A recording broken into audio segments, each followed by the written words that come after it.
So this is a Railyard. This is about what's about to shut down completely. In case you haven't noticed, those are double stacked trailers. And all the trailers on the left hand side here. And there's another side on the other side. And then there's another side on the other side. I figured this is something that y'all might enjoy seeing and understanding a little bit more about how this works. Right? Currently this train's actually being loaded right now. Jockey drivers are setting the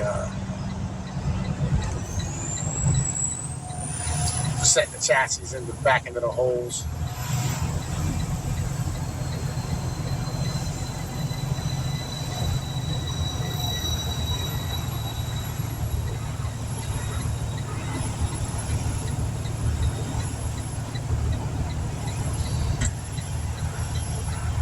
These are all union workers. These jockey trucks that are backing these things in the holes, they don't have no heat or any air conditioning in the summer or winter, so basically it's just you gotta brave the elements. Oftentimes they're pretty like fucked up ass conditions. Soaking wet, mud, rain, sleet, snow, don't matter, you're still working. You usually work 14 to 15 hours a day. They just upped the pay. It was motherfucking like $15 an hour. Now it's 18. But they got to compete because, you know, labor's expensive now. Amazon's hiring for, you know, $20 an hour. So, you know, why would you, work in an environment like this for 18 bucks an hour when you get 20 at Walmart, right?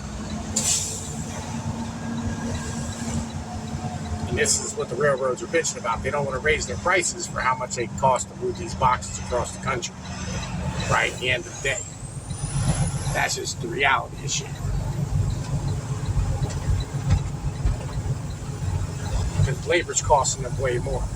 So they're trying to lay off workers. Make these guys work longer hours, move faster. You can't really automate anything because there's no automation when it comes to loading and unloading trailers. My job as a driver, I pick up these finished boxes and take them over to fucking warehouses. You know, today it's about 130 miles away. Then 130 miles back, and then I'll probably do, another one. It's a shorter one, probably about 40 miles away. Right? And these all ship in from the coast. Or, from some warehouse elsewhere. It's a warehouse transfer. But none of this can be automated because, it's too technical for the fucking robots to do as a general thing. Right? I figured maybe, y'all would appreciate more what's going on if you actually, had a chance to see the operation as a whole. Because I had a dude named Adam Hartz, been a long-time subscriber, asked me some questions in the thing, in my comment section of my video today. So I wanted to show him, there's no way you can replace this with military, right? It's just, the operation is just way too fucking, technical and complicated. Getting these guys in general up to speed as a whole, just being able to back trailers in the holes and pick things up where they need to go, takes weeks and weeks and weeks and weeks and weeks of fucking training. It's not an easy job, legit. It's just not, right? And on top of that, the conditions are shit. Hours are shit.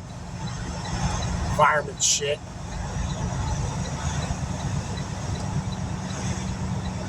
It's a real garbage ass job as a whole. You can make some bank doing it though.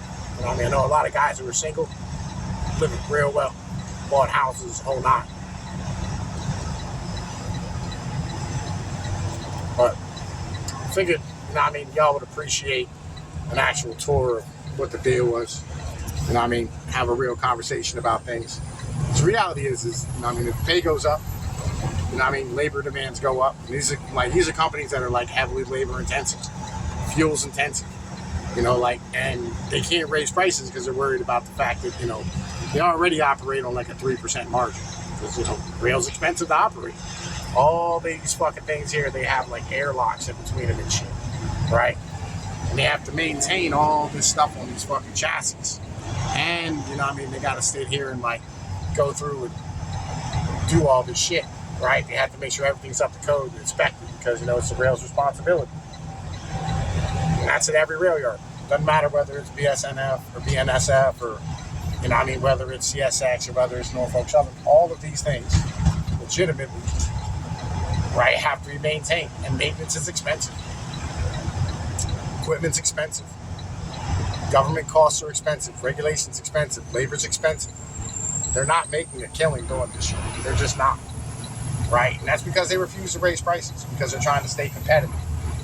You know, and it's not the proper attitude to have. Like, you can't sit here and be fucking competitive doing, you know what I mean, this type of shit. Like, you gotta, like, understand it. Like, yo, you have to raise your motherfucking rates. There has to be a baseline.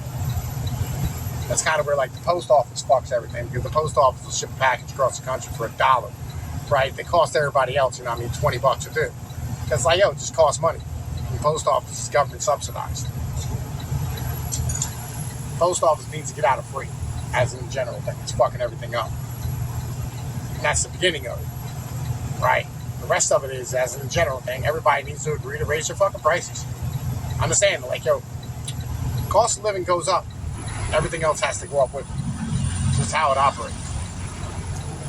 But anyway, it's on P's and P News. I gotta find this fucking trailer. Shit. I'ma holla at y'all later. Peace.